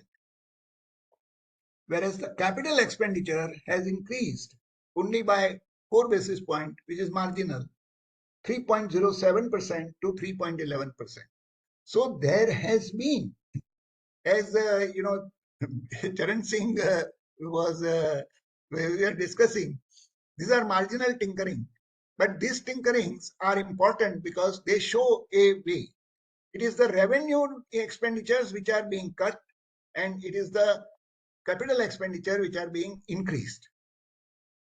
Out of that, also I find that it is very surprising that the colonel in the last thing was, although he was not happy with the overall allocation to the defense, but basically if you look at the defense, then as a proportion of GDP, it has been reduced from 1.59% to 1.51%.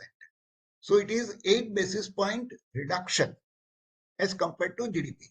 Now, this is something which is again a matter of assumption, because given the tremendous uncertainties on the geopolitical front and the defense concerns, this reduction, whether it is it shows the confidence or it shows the over optimism, what is the matter, I don't know. But this is something which requires to be seen. It requires to be defended or explained.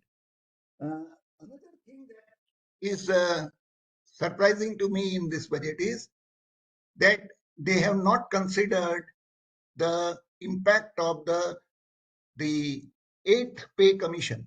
I think it is 8th, right? 8th pay commission.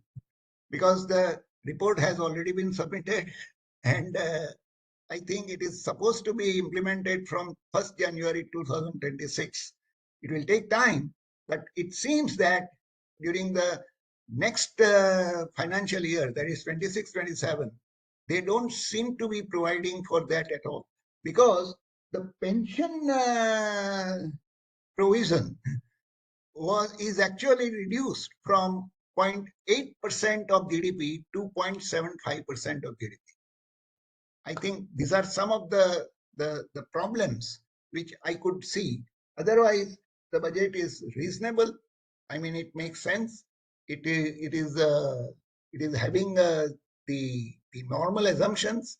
The normal assumption is that the growth in real terms is pegged at around 7%, and inflation, the GDP deflator inflation, is pegged around the 2.8%, 2.84% to be more precise. Out of which you can say the RBI expects the consumer price inflation to be around 4%, which means, because you know the GDP deflator inflation is a weighted average of the consumer price inflation and the WPI. I mean, in the back of the envelope, it is not exactly derived like that. But what I am saying is that if you have WPI inflation and if you have CPI inflation, it's a weighted average of the two. The weighted average is assumed to be 2.84. The RBI expects 4% CPI inflation. Therefore, the WPI inflation is assumed at 2.3%. Now that also is a big question mark. These are assumptions, and I think every finance minister or every finance minister's team is absolutely justified in making certain assumptions. There is no issue at all about that. But these are the assumptions about which we may have our own opinions, and we may agree, disagree with that. That is not an issue. But otherwise, the arithmetic and everything seems to be very well done. One of the questions that Dr. Bhoi raised was in the chat box, that with the base revision, is the budget arithmetic likely to be disturbed? Well, my expectation is that it will not be, because internally these numbers are already floating and is available with the ministry. They would have considered these numbers, so it is not likely to make any great difference. In case if it makes the great difference, we will have to see. But my understanding is that probably it will not have any great impact. I think I stop here.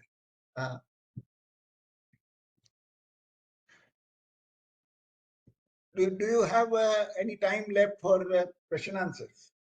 Thank you, Professor. That was interesting observations. Yes, why not we take a question or two? They're in the chat box. They're in the chat box. Yeah. You want to take one or two? No, please go ahead. We can take at best 3 questions, okay? At best 3 questions, okay. Anybody wants to ask a question and raise their hand?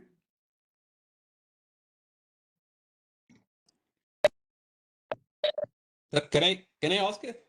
Yeah, please go ahead. There is one Jyoti Sivaganam, and then there is one Vijay Kumar. Vijay, you want to go first because you raised your hand first, and then we'll go to Jyoti. Thank you. Be brief. Keep in mind that today is a Sunday and we are all working overtime. All right, go ahead, Mr. Vijay, Professor Vijay Kumar.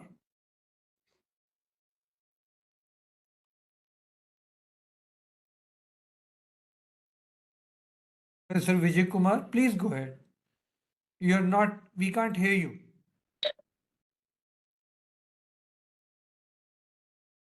Okay. I think Professor Vijay Kumar might be having a problem with his mic. In the meantime, Jyoti Sivaganam, do you want to go ahead? Yes, sir. Thank you. Thank you. Professor Ravindra Dholakia's explanation is excellent. Everything he said is accurate as far as 26-27 budget is concerned. And again, it is an estimate. 26-27 is an estimate. But if you look into the budget estimate for 25-26 and revised estimate of the same year, 25-26, we can see the story is slightly different. In terms of the gross tax revenue, it has declined by 1.92 lakh and mostly from income tax and the GST. GST we can understand, but income tax coming down is a concern. And in terms of expenditure also has been compressed. One of the earlier speaker, Rajeshwari, I think, she claimed that the budget balance is arrived by revenue buoyancy rather than expenditure compression. But what happened in this between the budget estimate and the revised estimate is otherwise. Revenue has come down by gross tax revenue alone 1.92461 lakh crore, and then expenditure is compressed by around 1 lakh crore revenue account. On capital expenditure, the effective capital expenditure, including actual capital expenditure and grants and aid support for the creation of capital assets, that has come down by 1.44 lakh. The capital expenditure has come down from 11.21 lakh crore to 10.95 lakh crore, and the support has also come down. Together, 1.44 lakh crore has come down. And within that details, if you go into the details, the major cut is witnessed in the grants given to the state governments.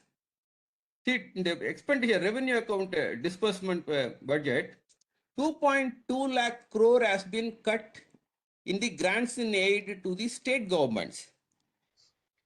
And another major disadvantage happened to state government is the non-tax revenue of the government has increased to 6.67 lakh crore, which is not divisible. Already we know cess and surcharges are going up, and this non-tax revenue collected through dividends and profits and other things, RBI and PSU dividend from. So this has become a major source, 6.67 lakh crore. And then for the budget 26-27, the interest payment has increased very sharply.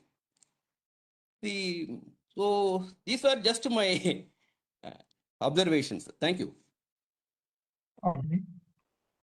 Should we go to then Dilip Mande? I'll come to you, Professor Vijay. In the meantime, Dilip Mande, do you want to speak? Hello. Yeah.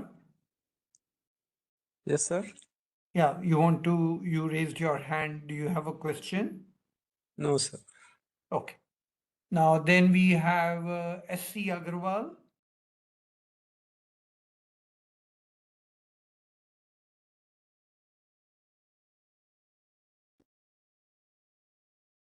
Okay. Then we have Rahul Chavan. Rahul Chavan, you have a question? Yes, sir. Yeah, please go ahead. Thank you so much for the insightful session, sir. My question was on the educational expenditure, sir. We see that like this is an infrastructural, expenditure led growth and the budget which is there. So my question was on does this capex first, the service letter expenditure strategy risk, it is under investing the human capital and slowing the transition to a high productivity, or we are saying that there is a less kind of emphasis is given on the the educational expenditure, as you see that the priority has to be there because this is strategically important in terms of the human capital investment, right? So that is the reason.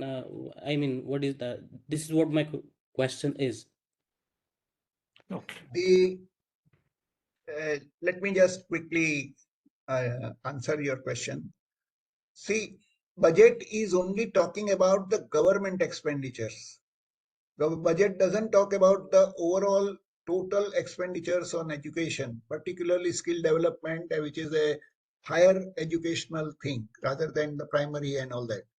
So what happens is that when the government provides some kind of the provisions for the skill development and higher expenditures, higher educational sector, it doesn't have to be increased in that sense of the term, because if your policies are ultimately encouraging the private sector participation to a greater extent, the overall expenditure on these issues, I mean on these aspects, will certainly not be less. It will be much more.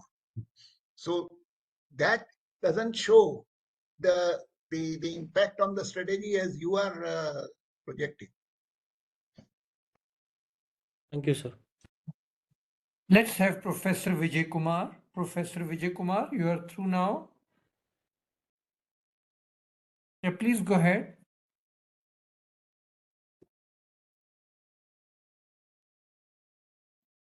Professor Bijoykumar, we can't hear you. You have to unmute yourself.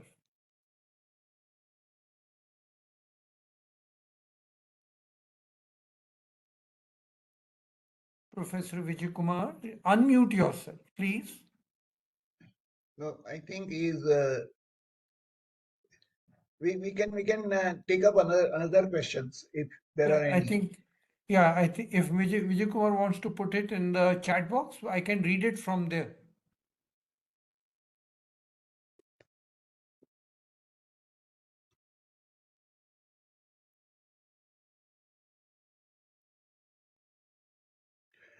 But Charan, I would rather like you to raise a question, which you had already mentioned in your TV interviews, that if the subsidies are cut, which effectively in this budget, it appears that they are trying to cut the subsidies, because it is the revenue expenditures which are being brought down sharply as compared to the capital expenditure. In fact, capital expenditure is rising.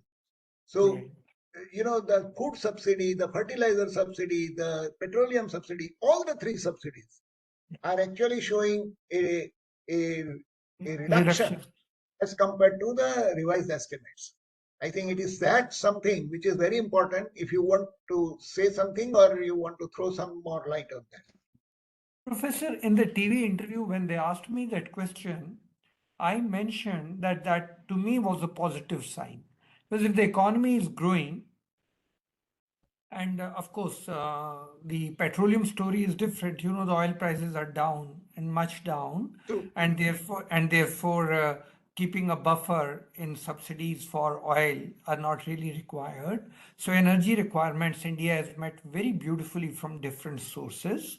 But as far as the food subsidy is concerned, my argument there was, if the economy is growing, why do I need to subsidize? And therefore, to me, that was a positive sign that the subsidies are being contained. And effectively, I think a day should come when there need not be subsidies to even this extent. So that's the point I made there.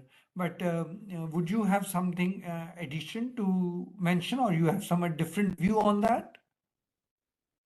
No, I don't have a different view. I have a very categorical view on that subsidies should be cut, because that is unnecessary interference with the market forces.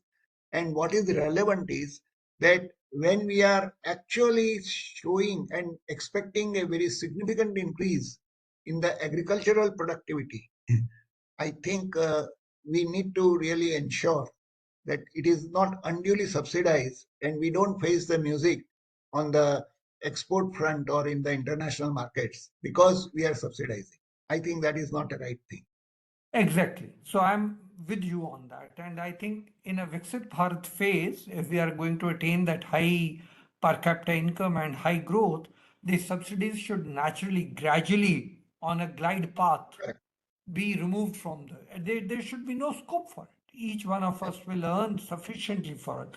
And in case there is a handful of people who are below the poverty line, one can take care of that part, and that is different. So that's a direct income transfer, sir. That is not an exactly. And once Manrega is working well, and in case you also have an urban scheme like that or unemployment scheme, I think subsidies should not be part of the Viksit Bharat budget. Absolutely. All right. I think with that, we are coming to our end. People who had to ask questions are the ones who had to put it in the chat box. I've glanced through it. So I want to thank each one of you. First of all, Professor Dholakia, to have come and joined us and chaired this session. Then each one of you who made it on a Sunday. I'm sure you are much more informed. I have benefited from each discussion today. I think when we go and listen to the different TV channels in the evening, we would be more informed than we would have been otherwise, and we will interpret those TV channel comments in a far more positive sense or in a more informed sense. So I think we have all benefited from this. I want to thank each one of you for being here on a Sunday evening. Thank you. This Friday, we have a beautiful, and now we continue back on our Friday webinar series. This Friday, we have an extraordinary presentation. A gentleman, a professor from Indonesia, is talking to us about their growth story. Please remember, when we launched Viksit India 2047, we did it actually this May. Indonesia officially has launched Viksit Indonesia in 2019. They will complete their 100 years of independence in 2045. We will complete in 2047. So Indonesia, Viksit Indonesia, he's going to tell us their strategy and how they are progressing on that. I think it's going to be eye-opener for all of us. I have had an interaction earlier and I found it very, very interesting. I wish all of you can spare some time on a Friday and join us in that session. With that, have a great weekend, whatever remains, and look forward to meeting all of you next Friday. And thank you very much for being with us today and for the economic survey 3 days back. Thank you. Thank you. Thank you, sir.